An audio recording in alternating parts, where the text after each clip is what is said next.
Our opening prayer, which Father led us in just a few moments ago, or collect, we sometimes refer to it as, included a petition for spiritual sight.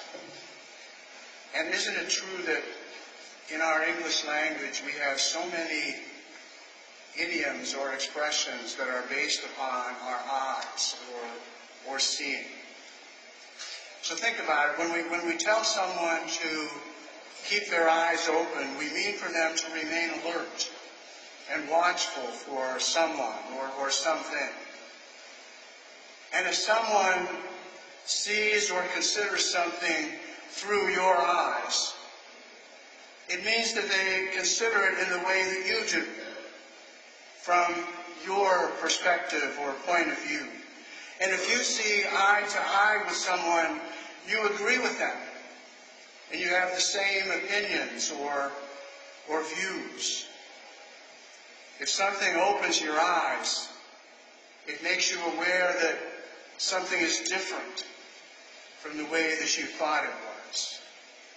And if you gain insight into a complex situation or problem, you gain an accurate and deep understanding of it. So in the context of that, let's consider for a moment Abram in our first reading. Earlier in Genesis, Abram appears out of nowhere, and he's 75 years old. And God says to him, "Abram, have I got a promise for you? You will be the father of a great nation, and your descendants shall possess the land." Now, Abram is 75 years old. He and his wife are long past childbearing years. And if that wasn't enough, God goes on to say, "Go to a land that I will show you." And with no GPS or even a map, he goes. So we see in today's passage that our God is a big God who has promises and purpose for our lives that go way beyond our imagination. God's thoughts, after all, are not our thoughts. Faith is not synonymous. It is not the same thing as certainty. Faith is a decision, we might say, to keep our eyes open. And it's hard to see sometimes that God desires more for us than we could imagine would be possible.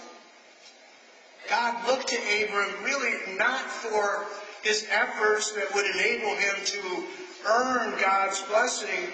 No, he looked to Abram for faith and trust and receptivity. And so too, God looks to us not to earn his attention, but to accept it. And Paul reminds us, the Philippians and us, that God is not finished with us yet. We still have something to look forward to. And that which we have to look forward to is not going to come when we want it, but when Christ's plan reaches fulfillment. And yes, it's true, we do have to collaborate with those plans, but we need to understand that Christ is the principal agent in the execution of that plan, not us. And we have to wait. We have to wait for the realization fully until Christ is ready. And I don't know about you, but I am lousy at waiting. Especially when the waiting involves trust in somebody I can't see and the expectation of an outcome that I truly don't fully understand. I think if we're honest with ourselves, we want what we want. And we want it now. We want it in a hurry. Yet it seems that that's not what the Lord has in mind for us. The Lord offers us a better plan and deeper fulfillment beyond what we can imagine. A very share, Paul tells us, in his risen life. The same life that he showed a sample of to his apostles this morning on that mountaintop in the Transfiguration. So yes, we need to collaborate with the unfolding of this plan, but we do it with a kind of receptivity modeled by Abraham. And it's not a simple passive receptivity. It's not, like a sponge.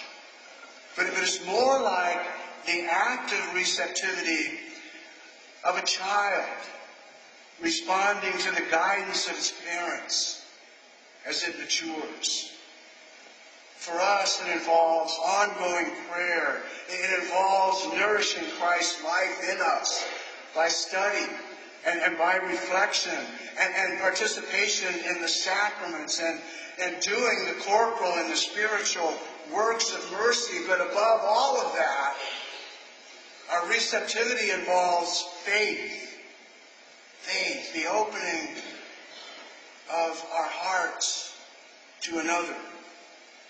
Our willingness to believe and to trust what God has spoken about himself through Jesus Christ.